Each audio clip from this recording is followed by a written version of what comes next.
আগামী 12ই ফেব্রুয়ারি আমাদের জাতীয় জীবনের ঐতিহাসিক দিন। এই দিনে ভোট হবে, গণভোট হবে। ভোট আপনারা যাকে পছন্দ করবেন তাকে দিবেন। গণভোটে আপনারা হ্যাঁ পক্ষে ভোট দিয়ে দেশের চার পাল্টিয়ে দেবেন। আমরা আশা করি এদেশের মানুষ আর আইয়ামে জাহিলিয়াতে ফিরে যাবে না। আমরা আলোকিত জীবনের দিকে আমরা পা বাড়াবো হ্যাঁ ভোট দিয়ে। কারণ এই হ্যাঁ ভোটের মধ্যে অনেক কথা আছে, অনেক কথা আছে যেগুলো প্রফেসর আলী রিয়াদ সাহেব উল্লেখ করেছেন। একটা মিথ্যা প্রচারণা চালানো হচ্ছে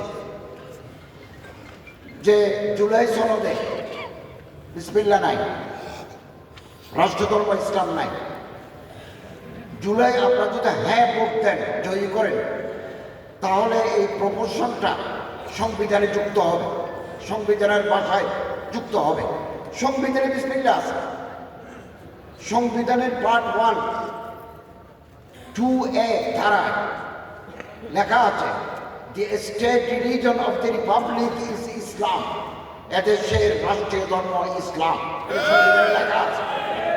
but the state shall ensure equal status and equal right in the practice of the Hindu, Buddhist, Christian and other religion. রাষ্ট্রধর্ম ইসলাম, তবে দেশের হিন্দু, বৌদ্ধ, খ্রিস্টান, অন্যান্য ধর্মের অনুসারীরা তাদের ধর্ম চর্চা করার সমান অধিকার পাবে। 2 তো জুলাই সনদে ধর্মের কথা নাই, বিসমিল্লাহ নাই, এগুলো মিথ্যা প্রচার। আমরা বিভ্রান্ত হব ইনশাআল্লাহ।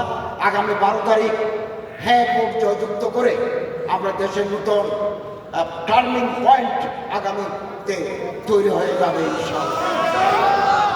আর আপনারা বলেছেন আমরা অনেক কষ্ট করে পরিশ্রম করে ওরা আমাদের সাথে আইমা খুতাবা সুয়ুখ ওনাদের সাথে বসে আমরা একটা মসজিদ নীতিমালা বাস্তবায়ন এটা একটা গেজেট করেছি। এবং বহু বছর আগে হযরত আল্লামা দেলাওয়ার হোসেন সাঈদী সাহেব রহমতুল্লাহ আলাইহি পার্লামেন্টে এটা বক্তৃতা করেছেন।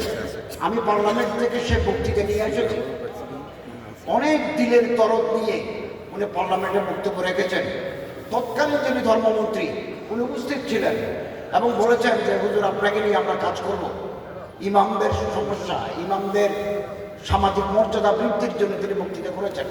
আমি মনে করি আমাদের এই 2026 সালের এই যে গেজেট, এটা হযরত মাওলানা দেলাওয়ার হোসেন সাঈদী সাহেব যে পার্লামেন্টে বক্তব্য রেখেছেন, এটা প্রসিডিউর আছে, এটা তার দিলের আর্তনাদের প্রতিফলন করেছে।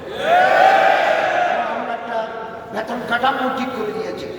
বেতন কে দেবে এ প্রশ্ন উঠতে পারে।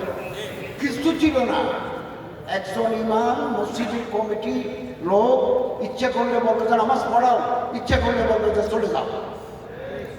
এটার জন্য আপনি তো একটা আইনি ভিত্তি পেলেন, এই নিয়মে নিতে হবে। মসজিদ কমিটির যদি ফান্ড সাউন্ড থাকে, আর্থিক সক্ষমতা থাকে, আমরা গ্রেড করে দিয়েছি। এই গ্রেডে ইমাম, মুয়াজ্জিন, খাদেমদেরকে বেতন দিতে হবে।